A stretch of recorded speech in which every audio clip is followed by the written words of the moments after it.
Hello. Hi, everybody. Happy Thursday. How's everybody doing? Good. Thanks for giving us a couple of minutes. We just want to make sure we were filming properly. So, welcome to StorySLAM. I'm Jennifer Cambers, Director of Production and Special Projects here at Montclair Film. The bar is open tonight, so please feel free to go get some concessions while I'm making some announcements and during the deliberation after the storytellers are finished. We wanted to take a few moments to let you know about some upcoming events at Montclair Film. Tomorrow night, we have Montclair Improv Comedy here at Cinema 505. For those of you who have been here before, if you would like to take a look around the room near the bar, you might notice some beautiful new artwork over by the snack bar and in the hallway. We are thrilled to announce the inaugural opening of the Montclair Film Community Gallery 505. Our first exhibit will feature works from our incredibly talented fellow staff member, Montclair Film Zone, Kareem Wilder, who I'm sure you've seen taking pictures during StorySLAMs before. He's amazing. Come by Saturday, April 25th between 7:30 and 9 to check out and meet Kareem. Join us on April 30th for a Q&A following a screening of The Stranger led by a local teacher and filmmaker, Gerard M. Selim. You guys can come in. Is there anybody else who's loading in? Okay. We have a new late night series called B-Sides at the Bellevue on Friday, May 8th at 10 p.m.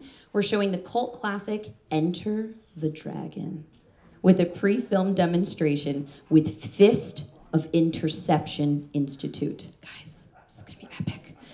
Tickets are on sale now. It is a good band name, you're right. Mark your calendars for our Bellevue Birthday Bash, which is going to be on May 9th, celebrating the 104th birthday of the theater. It will be a family-friendly, give it a round of applause. 104 years, what a celebration. Sam's gonna be running that event that day. It will be a family-friendly celebration with 3 films that lean into the Bellevue's musical theater history, The Sound of Music, Sing, and Grease. So something for all the demographics out there, along with family-friendly activities and party favors. Our next StorySLAM, which will be the final of this season, is on May 28th. The theme will be May Day. Maybe this is your opportunity to get up there and tell your story, so make sure you apply before the deadline. Our Summer Academy classes are now open for registration for kids and adults with lots of incredible ways to learn a new skill this summer while also having a blast.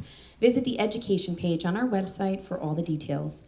Thank you so much to our Montclair Film members. Can we please have a raise of hand if you are a Montclair Film member? Nice. Look at our members really came out today. You guys are holding it down for the April show. Our members receive discounts during our festival in October, the Claridge, the Bellevue, and along with many other perks. You'll be helping out support the work that we do all year long.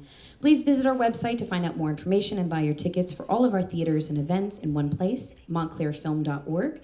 Be sure to sign up for our emails and follow us on social media to make sure you're the first to know about everything we've got going on. Please note your fire exits are on your right and your left, and our restrooms are out on your left and outside the door. Without further ado, I'd like to introduce you to your host for this evening, Duncan Miller. He is our storytelling teacher and coach here at Montclair Film. Duncan is a former actor and improviser who has performed with the Second City and Improv Olympic in Chicago. After performing in theater, short films, and festivals in New York City, Chicago, and Baltimore, he earned his master's in education. Currently, he is an academic dean at North Star Academy in Newark, helping guide the next generation of storytellers. Please welcome Duncan Miller. Good evening, everyone. Thank you, Jennifer. How we feeling? It's a beautiful night, a beautiful day we had, which is perfect. A little segue for our theme tonight, which is why you're all here. Spring Fling. Raise your hand if you ever had a fling. You really did that. You did not. I have a microphone. It does not give me power to persuade you to do things. You don't have to tell me your darkest secrets, but if you want to, I'll be available after the show. I'm so excited you're here tonight. We have a handful of storytellers who are going to talk about their exciting spring flings, whether that's a new beginning that didn't go quite like they hoped, a new romance that's bubbling up in their lives, or something in between. We're going to find out what your interpretation of spring fling is all about. Before we dive into these stories, we have to meet the people who are really in charge tonight, which are our judges here in our second row. Let's give it up for our 3 judges in the second row. These are the people in charge. They'll be awarding our top 3 prizes from our storytellers tonight. And storytellers, Top 3 prizes get a swag bag from Montclair Film, and the first place prize will also get a year membership here to Montclair Film. So, exciting prizes on the line, but of course this is a wonderful and friendly competition tonight. Let's meet our 3 judges, since they are the ones who will deliberate your fate. On the end here is our first up. This is John Bathke. Let's get it for John. John is a 3-time Emmy Award-winning television entertainment reporter. He's specialized in covering Broadway and the Tony Awards. He's interviewed some of the biggest names in film and theater, including Robert De Niro, Lin-Manuel Miranda, Coleman Domingo, Glenn Close, and countless others. John loves improv comedy, and in addition to taking classes, he sometimes jumps into improv jams and performs just for the fun of it. Let's give it up for John one more time. Next up in the middle is Trisha Haggerty-Wenz. Let's give it up for Trisha. Trisha is in fact the executive director here at Montclair Film. Yeah, whoop whoop. After 34 years of living elsewhere, she is thrilled to be back in her home state of New Jersey, and is equally thrilled to be part of such a hardworking and creative team here at Montclair Film. Previously, Trisha served as the director of development for Real Art Ways in Hartford, Connecticut, where she worked leading fundraising efforts and building acquisition and expansion projects. Prior to that, she founded and ran nonprofit Safe Harbors of the Hudson in Newburgh, New York, where she led a multi-million-dollar development project that included the renovation of a historic building, the creation of Newburgh's first contemporary arts gallery, the restoration of the historic Ritz Theater, and live arts programming, while providing supportive and affordable housing for 128 adults. Let's give it up for Trisha.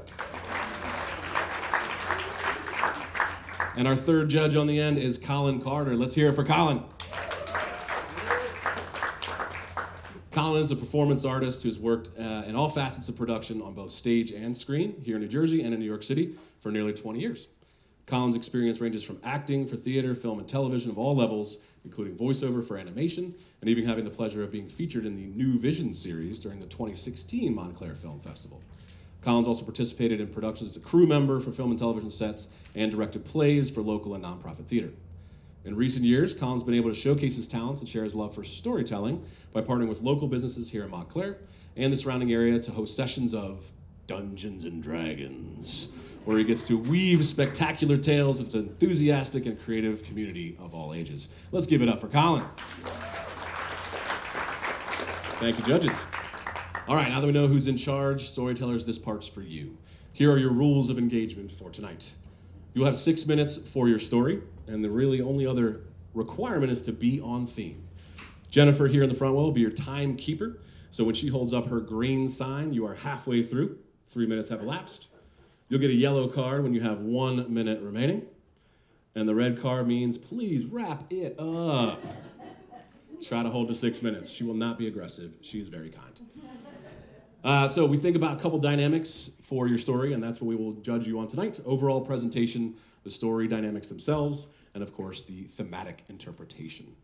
Heads up, there is no intermission, so we're gonna run straight through. Last chance for a snack or a drink, please do that now, because we're gonna bring up our first spring flinger. Let's welcome to the stage, Victoria Gallucci. Come on up, Victoria.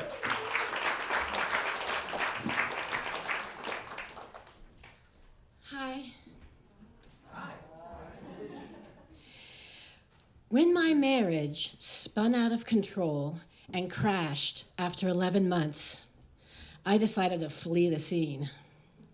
I'd always had this inexplicable fascination with Mayan culture, so I booked a flight to the Yucatan Peninsula, and I checked into a hotel right outside the entrance to Chichen Itza. I was going to spend the next 5 days exploring the ruins while I contemplated how to send back the many unopened wedding presents. After my second day among the ruins, I got into a conversation with John, the hotel night manager. I asked him how to get to some nearby Mayan caves that I'd read about in a guidebook.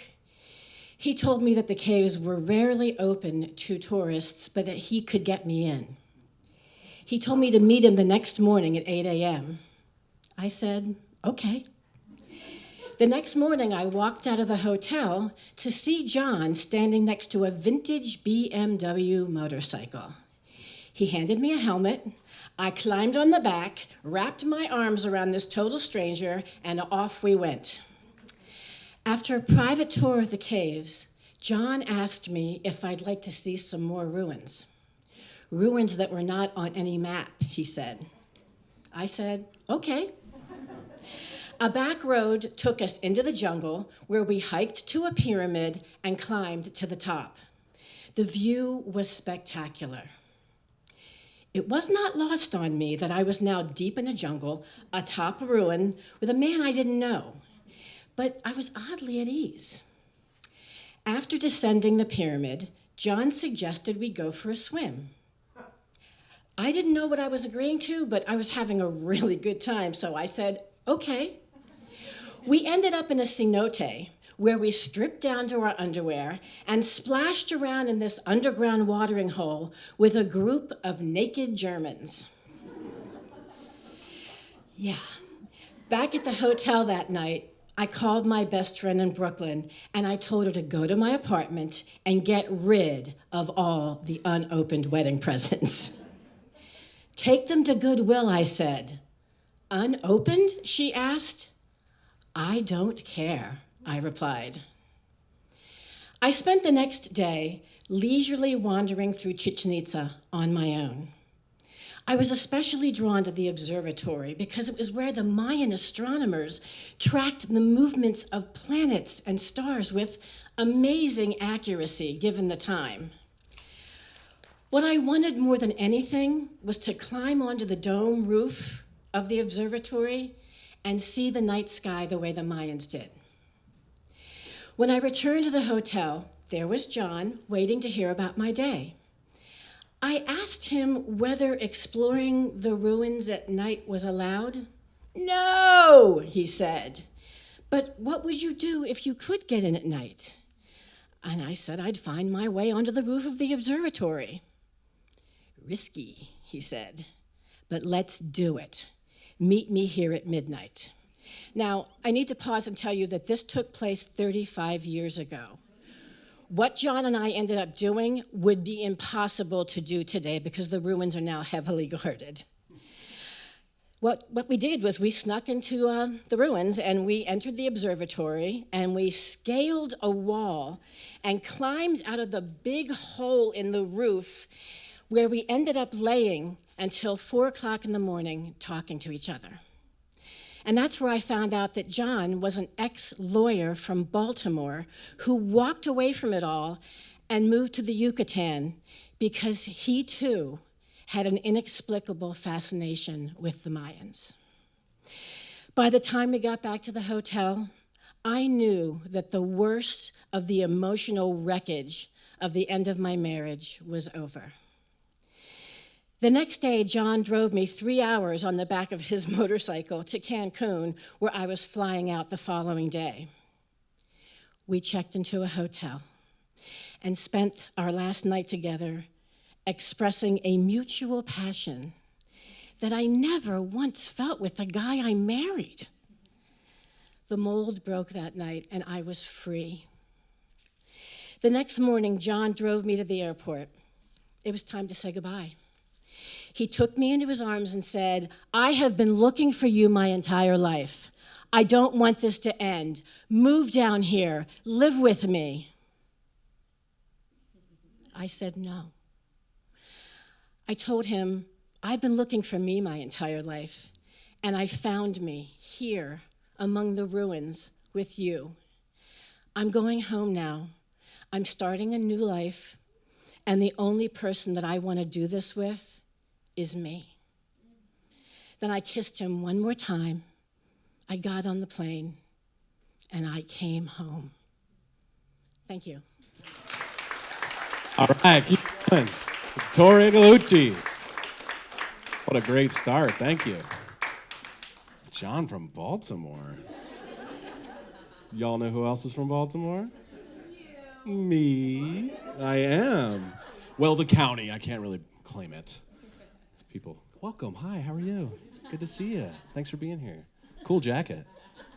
All right. You made that jacket? Wait, come here. Come on. Come on. Come on. Yeah, that's still making. Ooh. And what's your name? I'm Steph. Hi, Steph. Nice jacket. Thanks for being here. All right. I love when things work out, huh? All right. Thank you again, Victoria, for kicking us off. We're going to roll right into our next story. This is Rafael Badaliaga. Come on up, Rafael.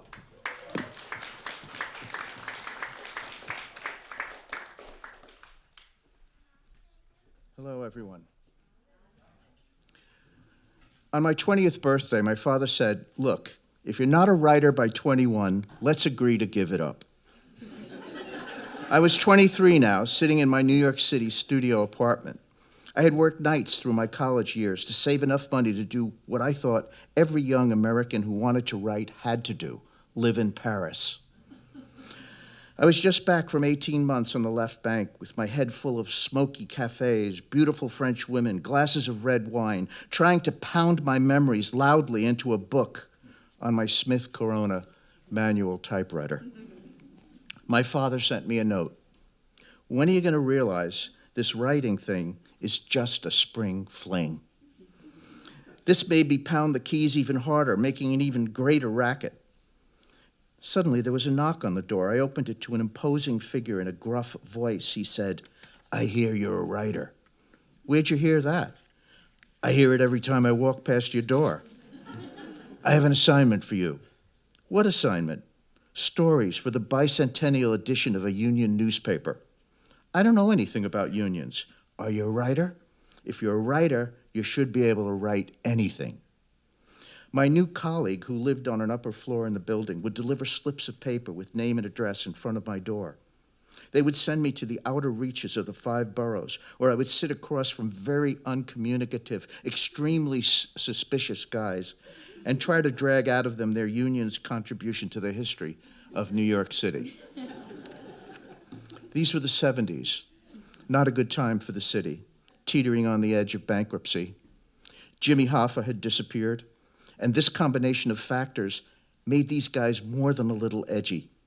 They would bring up Hoffa from time to time, looking for my reaction, as if they felt I might really be here on some entirely different mission.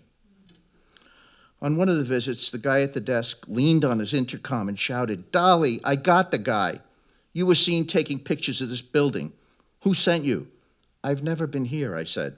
Dolly saved me from his wrath. "I told you the guy had long blonde hair." On my visit to Hunts Point Market, the bus left me some distance from the office. I asked a passerby if there was a shortcut to the building. "There's a cutout in the chain link fence about 50 yards up." As I walked towards it, I could hear him call after me, "But a guy got shot last week going that way." I soon learned not to use my own name. I took a name and the nationality of the guy I was interviewing, unless he was Irish. Then I would just introduce myself with a bland American name like Jerry Young. I saw how bribes happen. Money was never mentioned. "Listen, kid, I want to be sure this article turns out right. I want to help you help me make sure of that." And his eyes traveled down to his belt buckle, where he had a roll of bills. "It'll be fine. This is just about history," I said. "Nothing more." His mood changed. "Okay, but remember, if something goes wrong, I know your name, Jerry Young." Then one day, the newspaper editor's daughter committed suicide. Understandably, it sent him into a deep funk. He stopped giving my colleague assignments for me. A month passed, a month and a half. Then he came out of it all at once, and the assignments started dropping fast and furiously in front of my door. I made all the meetings, but fell behind in the writing. Bang, bang, bang. Another knock on my door from my upstairs colleague. I kept it closed this time. "I feel like breaking your face," he shouted. "You better have every one of those stories in front of my door by 12 noon Sunday." It was Friday, end of day. I was 12 stories behind. So I took my stack of notes and began to write. I wrote through the night Friday and through the day Saturday and through Saturday night. At exactly 12 noon on Sunday, I threw down all 12,000 words in front of his door. Curiously enough, when I look back at these stories, I found them to be some of my best work. There was a writing lesson in that. I had to get home. It was my father's birthday. But I didn't have a penny in my pocket. I had forgotten to go to the bank, and there was no such thing as an ATM. I had to walk 20 blocks to a friend's house to borrow a few dollars for the train. All the way I thought, I've written 40 stories, 40,000 words, the size of a short novel, full of characters that could not be more alive. It was spring. Everything was suddenly green. The trees were having their spring fling with color, purples and pinks and whites, just as they are today in this walkable city of Montclair, New Jersey. Sitting across from my father, my exhaustion after 2 days of no sleep brought a certain clarity. I looked across at him, and it struck me how different our experiences. He grew up in a depression. I went to Europe on a writing adventure. He went to Europe to fight a world war. Of course he was concerned about the safety of my choices. Of course he wanted to protect me from bad things that he knew could happen in the world. Anything worth doing is hard to do. To succeed, you need passion and stamina, but you also have to be good at finding a way to live in the world. Looking across at him, I knew one thing for certain. To be a father who cares is no spring fling. All right, keep it going for Raphael.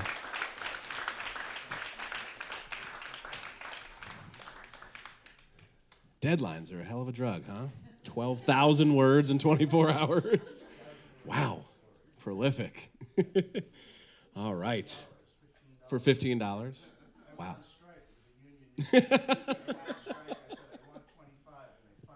Yep. There you go. It's a lesson in negotiation, kids. All right, we're going to keep it rolling. Let's welcome our third storyteller up to the stage. This is Jose Escarcega. Jose, come on up.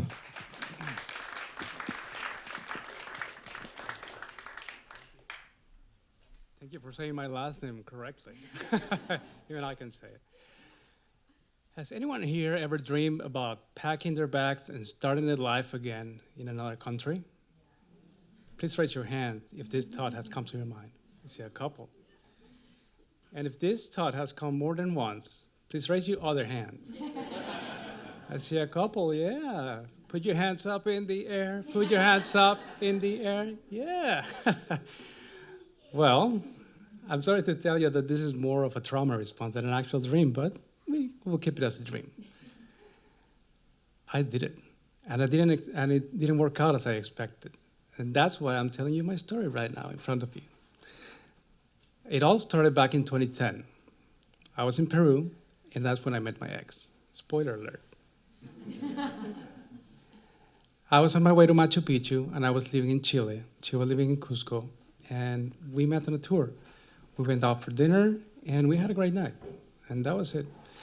We kept in touch, and she got married, I got married, she got divorced, and I got divorced. And during pandemic, we reconnected, and of course, we were perfect for each other. Why wouldn't we? I mean, in a certain way. We were doing all stupid stuff during pandemic, and I'm just sorry that I didn't dance on TikTok to be an influencer now. It was like 2 years ago, right? And well, then I was a businessman in Mexico, and I have a couple of businesses. Being my favorite, a cattle ranch in the Rio Grande and a hotel in front of a Franciscan mission from the 1700s. But the violence was spiking up in Mexico. Again, this is like a tide. It goes up and down, up and down. And during that time, I was acting as a president of the tourism committee. And one of my friends called me one day, a hunter from Texas. He said, hey, 2 of our friends have been kidnapped by the cartel. And I was like, wow, my heart dropped. And I called the state. They called the security, and they just sent the people. They sent a team, and we found them. They rescued them, and the same day, the cartel turned back their trucks. One of them was washed, and the other one wasn't. So the hunter with the dirty truck got upset that they didn't wash his truck. And a couple of days afterwards, it happened again. So my friend called me again and said, it happened again. They got into this house, they stole this truck, and he was laying on hiding on a hill. We did the same thing. We called the state. They sent a team, and we were all triangulating. I was talking to the police. I was talking to my friend. He was talking to his friend. So we were like, okay, the trucks are getting there. Do you see them? Yeah. Okay, they're going to go to your place, and they're going to flash 3 times. You got to flash 2. Okay? Yeah. So the police got there. They flashed 3 times. He flashed 3 times. They say, oh, no, that's not a guy. No, they got him, actually. They rescued him. They took him to the border, and everything was perfectly fine. And I had a couple of encounters with the cartel, and it's terrifying. But I hope things are going better right now. So going back to my story, she moved from the city to Mexico. And when we were there, we were not happy at all with all of this. So she got her dream job offer in the city, and I was like, no. But then I was like, what if? What if we move over there and start from scratch? I mean, I'm an entrepreneur. I can work anywhere. That's cute, right? So what if became a reality? Now we were living in Brooklyn. Then we moved to Jersey City. And things didn't work out as we expected to. So then I moved to Montclair. And Montclair has been nothing but good to me ever since we came here. It's a great town. Ever since the first time I visited with my son, we said, we want to be here. And I'm starting again for the 3rd time from scratch. And I now have a tech startup that helps people going through high conflict cases in family law. I wrote a children's book called The Boy with the Blue Bike. It's coming up next month. And I'm so happy to be here with you, telling you my story. And if everyone thinks that want to move up to another country, start from scratch, put your hands up in the air, man. Do it. Thank you so much. All right, keep it going for Jose. I love that. The what if, embracing that. So if I read your story correctly, you're single? Tech startup. Kid's cute. Yes, of course. As long as you bring popcorn, I think you'll be all right. All right, thank you, Jose. Let's keep it rolling. Next up to the stage, this is Roof Sweat. Come on up, Roof.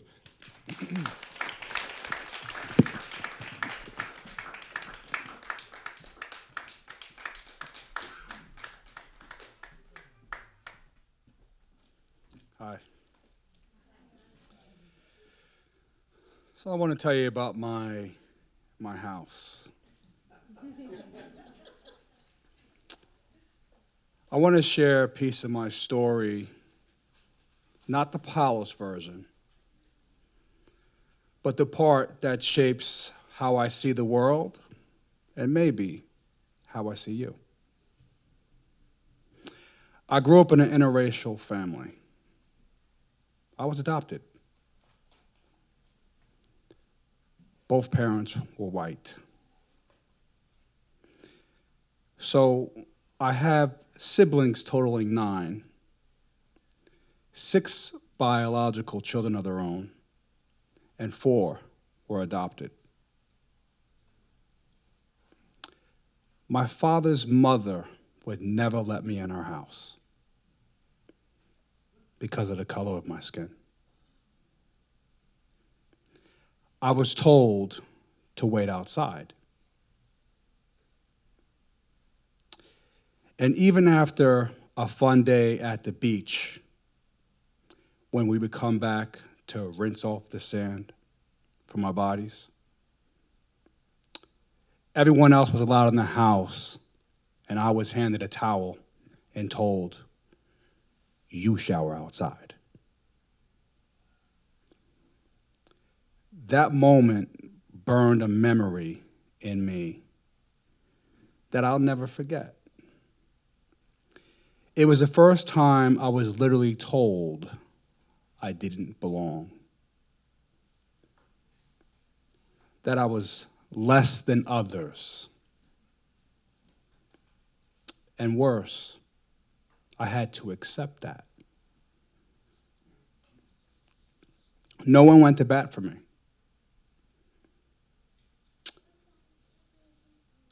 And now I can remember my father's mother real well. But that feeling that I didn't belong, it reminded me of a scene of a movie about segregation. But this wasn't a movie. This was my life. Over the years, I was told I was too black to be white or too white to be black. And at some point, I started to question who I really was. And I know I'm not the only one that may have felt that they were lost and trying to figure themselves out. I might have even felt like, or you may have even felt like, being stuck between two worlds. What I learned is that you really don't know somebody until you've entered their house. And I don't mean their actual house. I mean the house of their experiences, the joy, the pain, and their truth. And even once you're inside, there's still a whole lot more to learn. I'm not just here to share just this part of the story.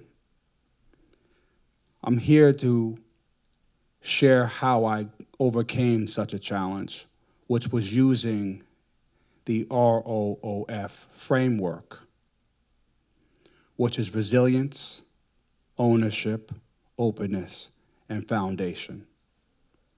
Because every house needs a roof, and every person needs a place where they feel they belong.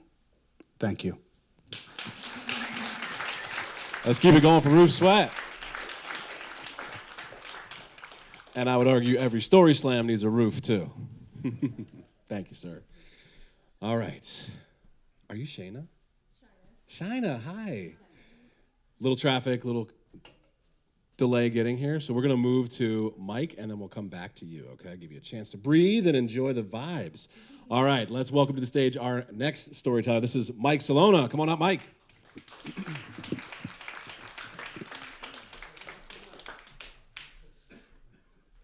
All right. My name is Mike Salona, and I'm going to be talking about when I went to Barcelona. So every time you say Barcelona, you have to throw the lisp on it, but my name is Mike Salona. I don't travel. Like if I want to taste the world, I go to the mall food court. But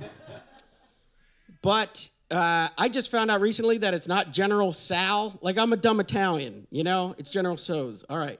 And it's not even real. So I don't travel. But in 2003, I flew to Barcelona. I was failing out of college. I was a couple months off probation. Listen to your parents, buddy.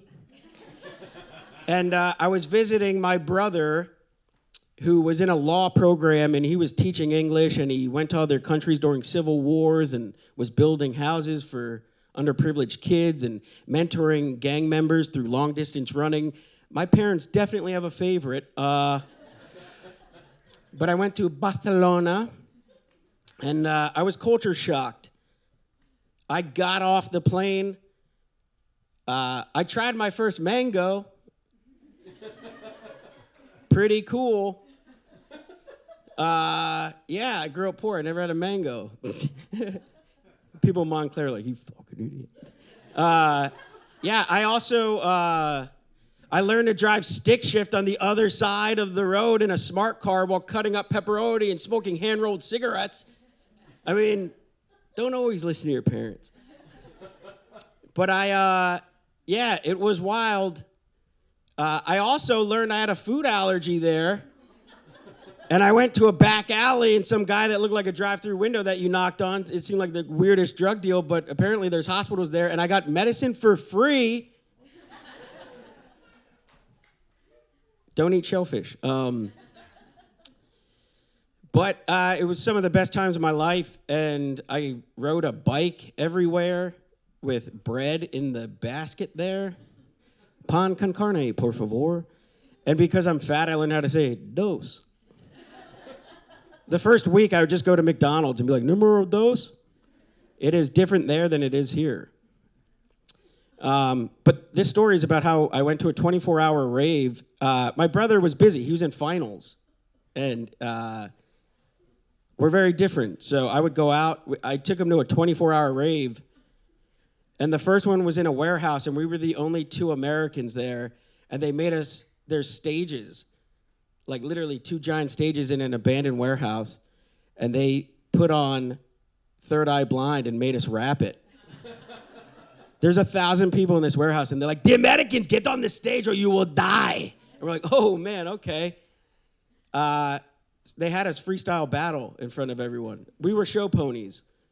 And me and my brother never really connected because he was perfect, and I with him Barcelona. The second rave we went to, because you just keep going to different raves, you don't know. The whole time you think you're going home, but you're not. You're going to a different rave. They say don't go to a second location. Don't go to a second rave. Because in the second rave, they have Coca-Cola. And I was just coming off probation, so I'm clean as a whistle there. So I can't do that. But you can have 13 espressos, which I did have. Oh, yeah, I had 13 espressos. But everyone there from Barcelona was like, you need to stay up. You need to do the Coca-Cola. And at this point, I panicked. It's the spring. The weather's a little cold. I put a hoodie on and wrapped it around my face. I looked like a ninja. And they were like, fat one, go dance. So they made me dance in front of the next rave. Again, 1,000 people in Barcelona, and my fat butt is on stage dancing. I'm doing just Tae Bo. I don't know how to dance. But they're cheering. They're loving it. Then we go to the third rave. And at this point, the 13 espressos is wearing off. And I'm not on Coca-Cola, even though we're in Barcelona. And the third rave's outside, and it's literally on red rocks, and the sun's up, and for 24 hours, it's just house music over American TV themes. So it's like the Ghostbusters, but it's like Darkwing Duck. I fall asleep on the rocks. A guy wakes me up. He goes, friend, you can sleep in my car or you will die tonight. I'm like, they kept telling me I'm going to die. I go, all right, I'll sleep in your car. He goes, one thing, do not look in my glove box. I looked in his glove box. There was a gun in his glove box. And my brother's like, I heard of this guy. He's like a very famous drug dealer around here. I go, that tracks. He's been offering us Coca-Cola all night. Me and my brother, the next day, was like, stand by me. We didn't really talk to each other, but we had to take like an hour train back into Barcelona. And it was wild. I went to, he was like, elevated. He's like, you're very creative. You should really think about fixing your major and doing something creative. So when I went back to college, I still hated traveling, but I got into my major, and because I hate traveling, I was lucky enough that there was a girl in my hall, didn't have to travel far, that I met. I wanted to impress her. We had some classes together. I got the dean's list. Pretty big deal. And yeah, so what's good is I still hate traveling. Luckily, I'm only going to Nutley tonight. It's 10 minutes away to meet that woman who is now my wife. We have kids. And I didn't eat, pray, love in Barcelona, but I met a basic white woman in Pennsylvania when I was in college. She's a Swiftie. That's what's up. But honestly, I still hate traveling, but last summer, we took the wife and kids to France. So we're still traveling. It was in Epcot, so what are you gonna do? But thank you, guys. My name is Mike Salona. We're going for Mike Salona.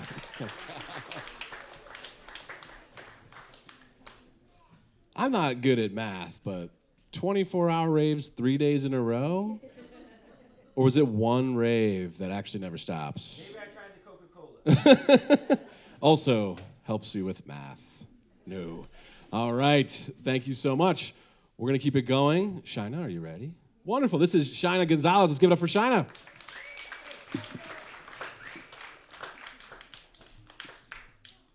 Oh, testing. Okay, great, it works. Well, this story of mine took place exactly 2 years ago, November 11th, 2026. No spring fling. It was close to Thanksgiving, actually. But I remember very acutely that day I had to go into the city. And for some reason, I chose to wear the bulkiest and most suffocating military jacket in my closet. And I was proud of that damn thing. I wore it to death. A $20 find that I found in a thrift store all by its lonesome. The type of legit aviator jacket where you can tell maybe a veteran actually wore that at one point, but I don't know, look at me, my 5 foot something. I don't know if I really fit the vibe of that, but I wore that to hell and back. And I wore that on November 11th, and it was a very hot day. Like, I think that's the reason why I remember that day. It was hot and sweltering, and the tall concrete buildings of New York City certainly didn't help the temperature. And I remember that day I was rushing from Brooklyn after visiting my cousin, joining the pack to rush towards the dreaded Penn Station. And as I caught my train, and I breathed a sigh of relief knowing that I was going to at least catch my train back to Jersey on time, and I entered finally a cool air-conditioned car. As any New York City subway train, it was crowded, and there were a variety of characters. There were 2 suits, 2 white-collar men sitting deep within talk of stocks and bonds and the market and such. There were tourists with the iconic I Love New York shirts, babbling in their foreign tongue near the doors. There were students riding the train after a long school day, heading back home while gossiping amongst each other. And then I noticed on the other side of the car, there was a man lying face down. And it was a very odd moment where I looked at him and I knew that the men in suits, the tourists, and the students all saw that man too. But it was that moment where everybody noticed, but nobody said anything. And I kept looking around, wondering when this spell would be broken. There was that moment where I thought, well, surely somebody would break this spell. Surely somebody will acknowledge that man lying on the ground, who we didn't know was even breathing.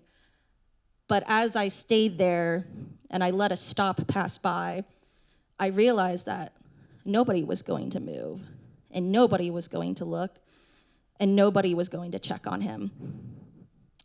So I found myself moving towards him.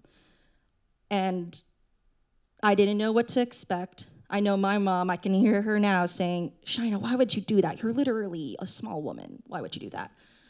But nobody was helping, and nobody was looking, and nobody was doing anything. So I shook him awake, and I remembered he was wearing a red hoodie, glasses. He looked probably about my age at the time. I was about 22 or 23. And he looked like he was in a daze. I gave him my water, and I asked him, are you okay? Do you have anybody? And he looked at me almost as if he's woken up. And he said, what do you do if you have nowhere to go? What do you do if you don't have anything to your name? What do you do if there's nobody to go home to? And there was a moment where I stood there in that air-conditioned subway car, claustrophobic, surrounded by the men in suits, the tourists, the students, and I felt their eyes on me because I think I broke some invisible rule where, well, you don't acknowledge anything on a New York City train, but he needed help and nobody was there, and I decided to do something about it. And I stood there as a 22-year-old with barely $1,000 in her savings account. And I looked at him not knowing what to say, because this is the ugly truth that weighs on all of us, how we're closer to being out on the streets than being any multi-billionaire that's trying to launch crypto dogs into space. I don't know what they're doing these days. But I looked at him and I saw myself.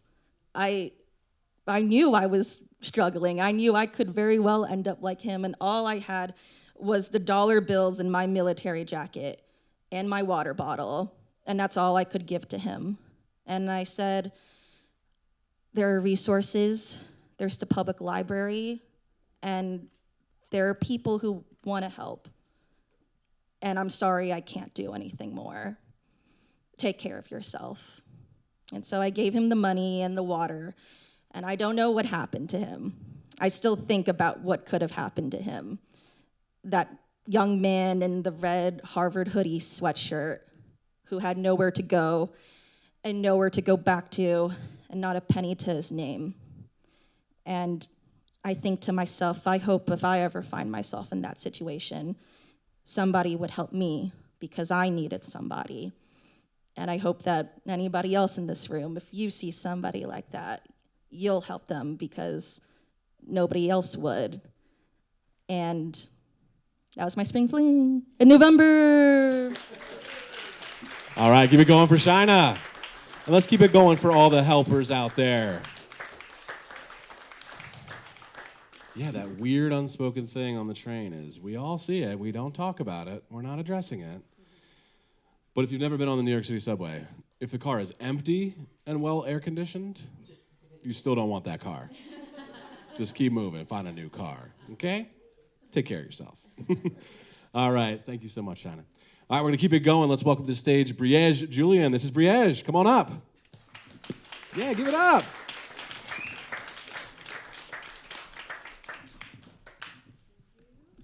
Hi, guys. My name is Briege. Sorry. It's okay.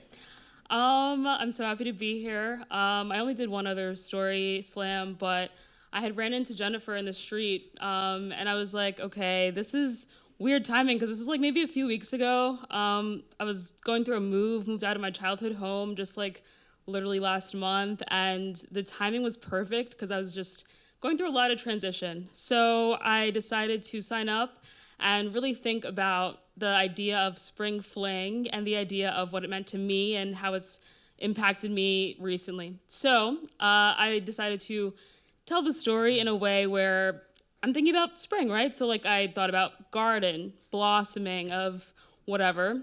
So we're gonna go to how to build a garden.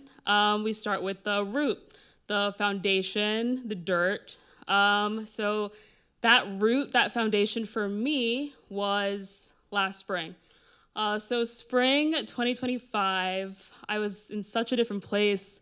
I have my best friend in the crowd here. We were just talking about it before, just like how much can change in a year. So I did a lot of self-reflection, and in preparation for the story, I was thinking, okay, so spring last year, I was just getting out of a breakup. I was dealing with this other new person, boy, person, man, entity. He's an interesting human being overall. But the way that I reacted to how he was in my life, I mean, I was very naive to it all. I was very high intensity. I kind of, almost took that for excitement, love, crush, but in reality, I was anxious around him. But he introduced me to a lot. He introduced me to grade A manipulation, the best gaslighting I've ever seen in my life. Very, very, introductory time. I also was introduced to therapy. I started therapy because of this whole ordeal. I didn't really understand why. I'm literally in therapy. I'm just like, yeah. She's like, oh, okay, so, I'm talking about the boy. And she's like, okay, what about you? I was like, what do you mean? And I'm just like, okay, I guess like there's a lot more work I have to do. So that continues, and then through therapy, I begin to write, and I started writing about my childhood wounds, what's led me to be where I am and where I was, and how I was really viewing intimacy, I guess, as a whole. Summer went on, and that was like the root, the foundation of it, and then fall started. And I would say that from early fall to like January 2025 was the watering of that dirt and that foundation. And it all started with a little 180. Inevitably, in like September, this person then, exploded. The whole thing crashed and burned because I'm, kind-hearted person, I'd say, and he was the devil. So it just, it was gonna end eventually. So it did happen. I didn't really know what to take of it. I was kind of spiraling, trying to figure out, all right, so who am I outside of this? And I kept writing. I was going out to bars, trying to cope in my way at the time, but I still kept my little journal on me, and I made sure that I was just letting it out in some way. Still in therapy, by the way. It does work. So it was good. And then October came, and it was the Montclair Film Festival. And I'd never attended, but I'm a local, and I'm obsessed with cinema. So I was like, okay, like this could be something I could immerse myself in, distract myself from. And I remember I barely made a ticket to the short film section. And I remember sitting there in the middle of all the short films, and I was just like, I think I know what I have to do. And from that moment in time, I began a script. I never did a script, didn't even know where to start, but I started it. It was so bad for a lot of different times, but I didn't stop doing it. So from October to January, I was writing that script and perfecting it. And around early January, I was like, I really want to be able to like expand my knowledge of short films, and I kind of want a little vacation. So I looked up and I found the London Short Film Festival. And I was like, yeah, I could definitely do this. And I thought in like my new age brain, I was like, what's like a new age way of like scouting? So I went on Hinge. For those of you who don't know, it's a new age dating app, and it's like a little Instagram basically. Like it's, nobody takes it seriously. So I had my prompt on there, and it said, looking for boys for my film, don't be shy. And I found a boy in London. He was not shy. He was awesome. He was the coolest person I could have ever met. We met in London.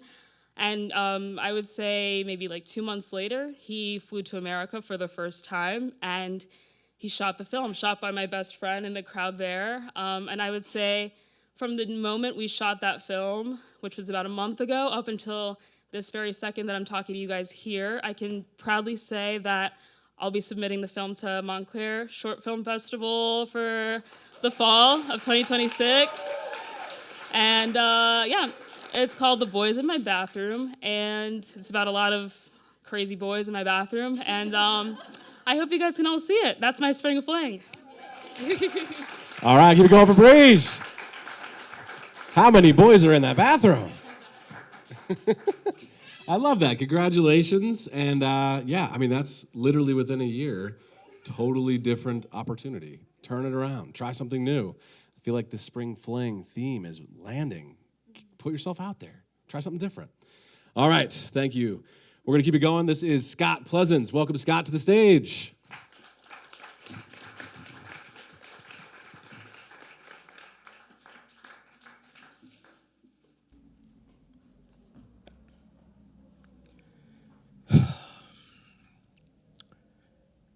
Yesterday,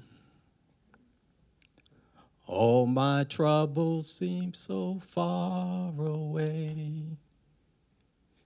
Now it feels as though they're here to stay. Oh, I believe in yesterday. The year was 1983. A young boy was coming of age, just about that age when he starts to take notice of all the beautiful things that are around him. Now, I would like everybody in here in this theater to come with me for a ride. We're going to step outside momentarily, and we're going to catch the first bus going towards New York City.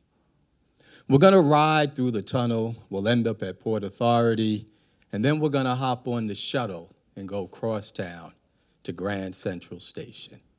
There we'll hop on the number 6 train and we'll go uptown. You can sit back down and relax now because it's going to be a long ride. We're gonna ride and ride and ride until we hear the conductor make an announcement that says, The next stop on this train will be Soundview Avenue. Please stand clear of the closing doors. We're going to step onto the platform. We're going to go down into the street. And then off in the distance, you're going to see a very, very large public housing projects. Now, I'm not going to ask all of you to come inside that projects with me, because after all, it is the Bronx, it is the 80s, and things can be a little bit dangerous. But I will ask you to come back. You see, back in the day, I knew this fine young lady. I mean, she was smoking hot. This little Spanish thing, dark hair, those legs, those lips. If I remember correctly, she kind of looked like you. And she was about this tall. Man, that thing, I think she could rap and sing. She was from uptown, the boogie down. That's what we affectionately call the Bronx. The projects that had a sound so true. Listen, I would hang out of my window and just call her. You know, that West Side Story in the Heights. Lola! Hey, Lola! And she would turn around and look at me with those eyes. Man, I was in love. I even told this brother who, well, he didn't really bother with her, but he lived around the corner. I heard he may be her father, but I told him that I was going to marry his daughter. You know, when I came back from the Army. Back. You see, when I came back, crack had moved into the projects, into the building, into the lobby. Matter of fact, crack had taken out a damn application, signed a lease, got a key, and was living with my girl. I mean, that girl. I cried, I tried, she lied, but all she liked to do now was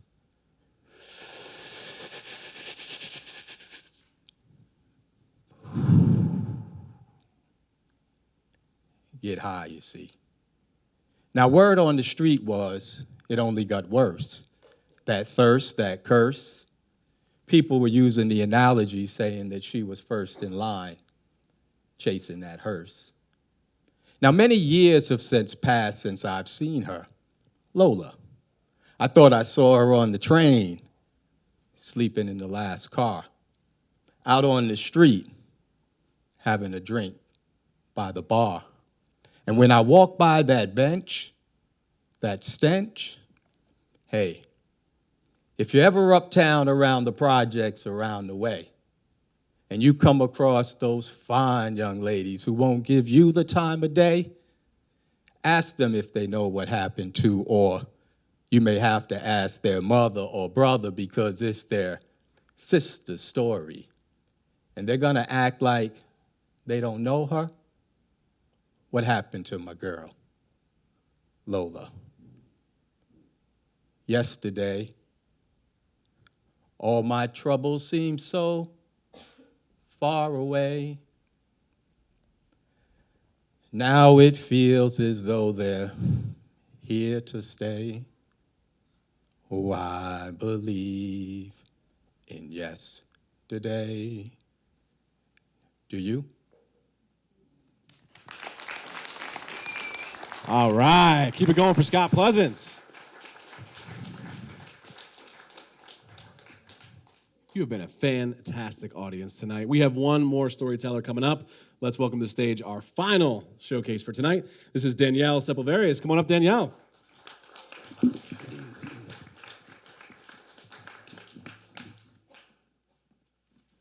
totally did the math wrong. I thought there was someone before me. So this is really exciting because not this week, next week, in a couple of days, it will be the 10-year anniversary of my Spring Fling in 2016.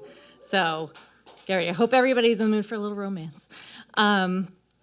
So the issue with me with Spring Flings is that I desperately wanted something like that my whole life. I love rom-coms, like I love Moonstruck and When Harry Met Sally, While You Were Sleeping, or romantic dramas like Before Sunrise, where you have this incredible connection with another person.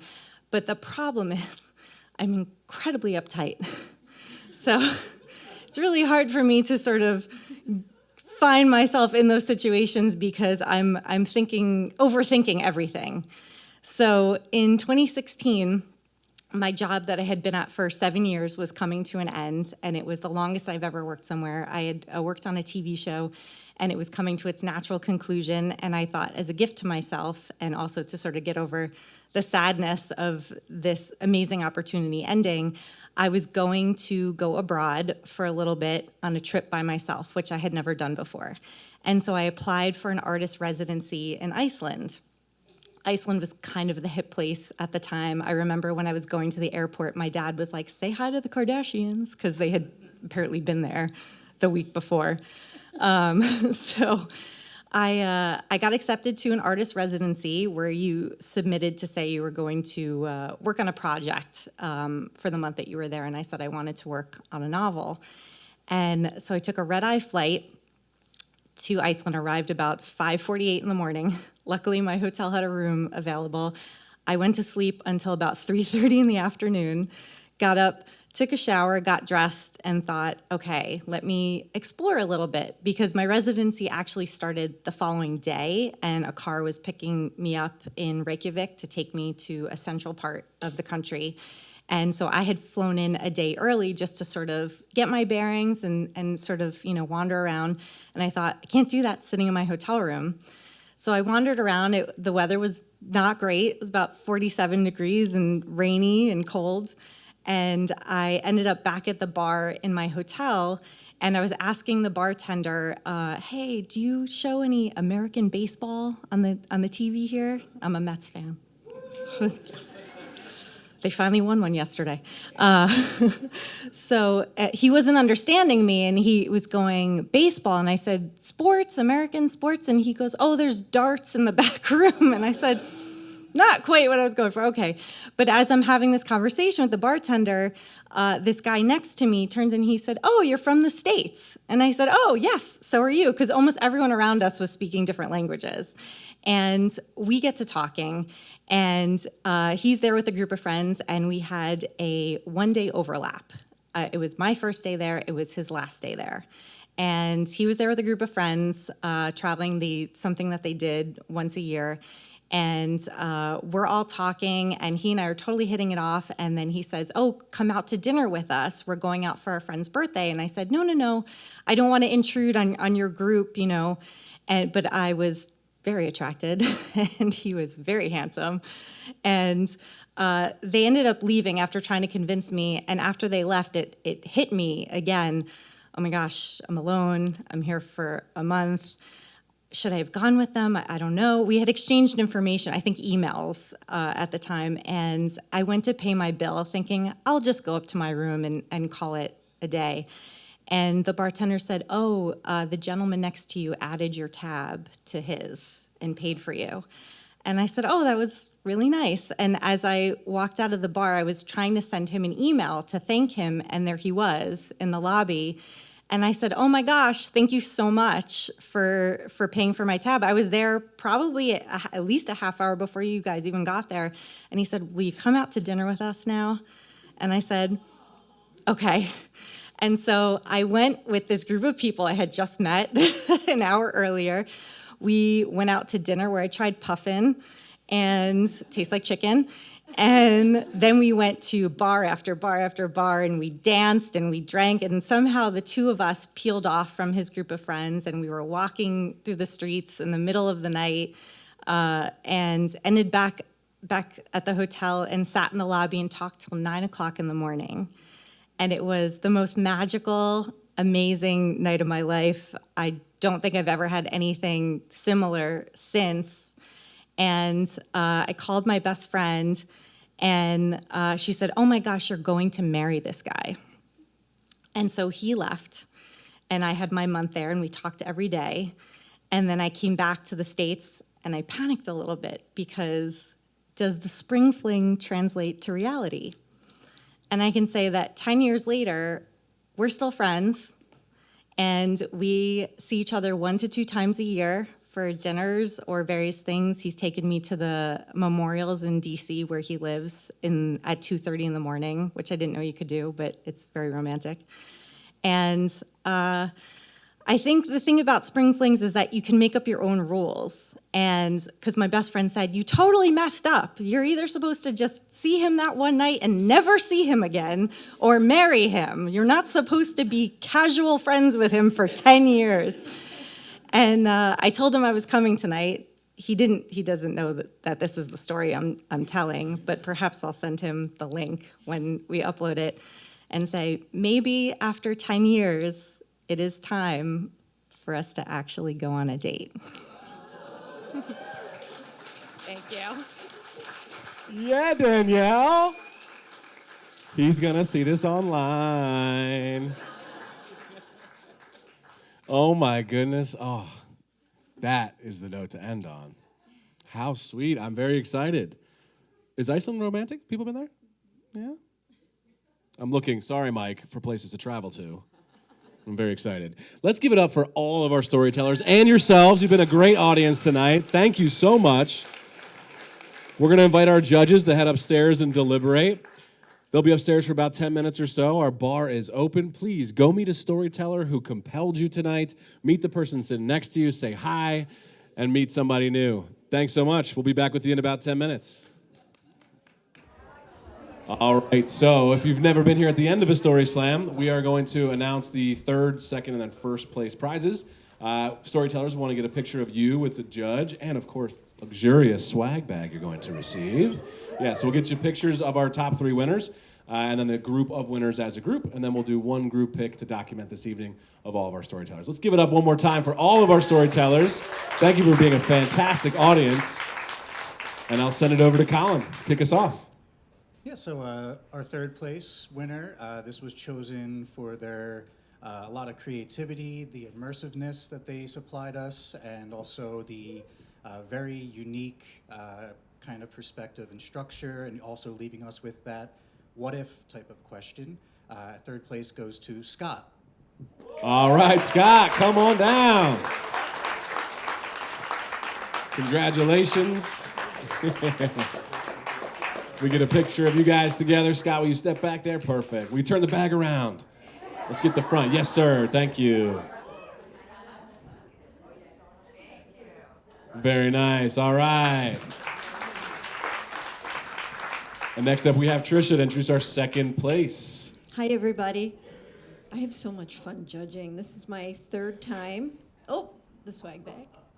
So, and I just want to thank all of our storytellers, the bravery to get up here and share your stories, the funny ones, the sad ones.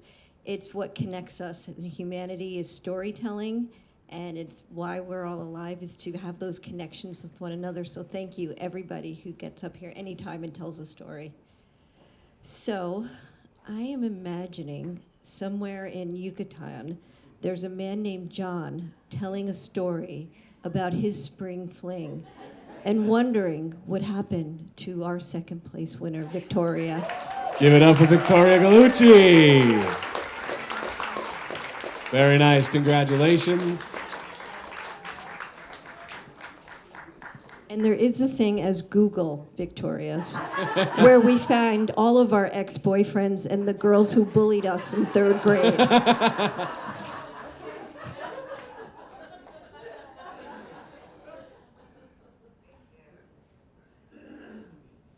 All right, congratulations to Victoria.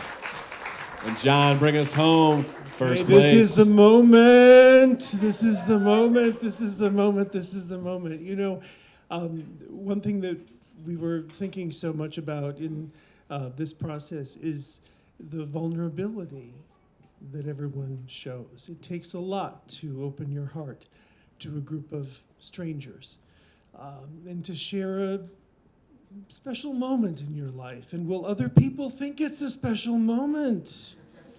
You know, will they be bored? Will they love it? What's going to happen? So there is something about storytelling that is very vital, and it is framing, and it is taking it from the beginning and then turning it around and bringing it back in the end, and leaving us with maybe some wonder about what's going to happen, what should happen with this story, what might happen with this story. And that's very much what we felt with Danielle. All right, Danielle Severis, come on down. Congratulations. Congratulations to you, and I think you and a gentleman need to take another trip to Iceland. Yes. All right, let's get a round of applause for our winners. And if we can get all three winners up for a quick picture, and then we will so Scott, come back up, and then we're gonna get all of our storytellers for a documentation of the night. Congratulations to the top three tonight.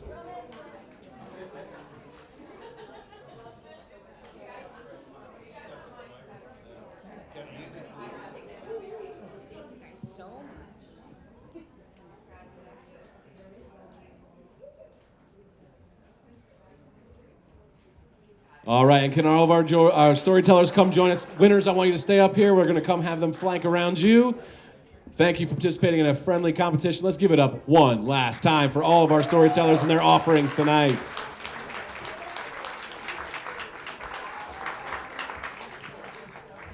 Get cozy, meet a friend. Thanks, Mike.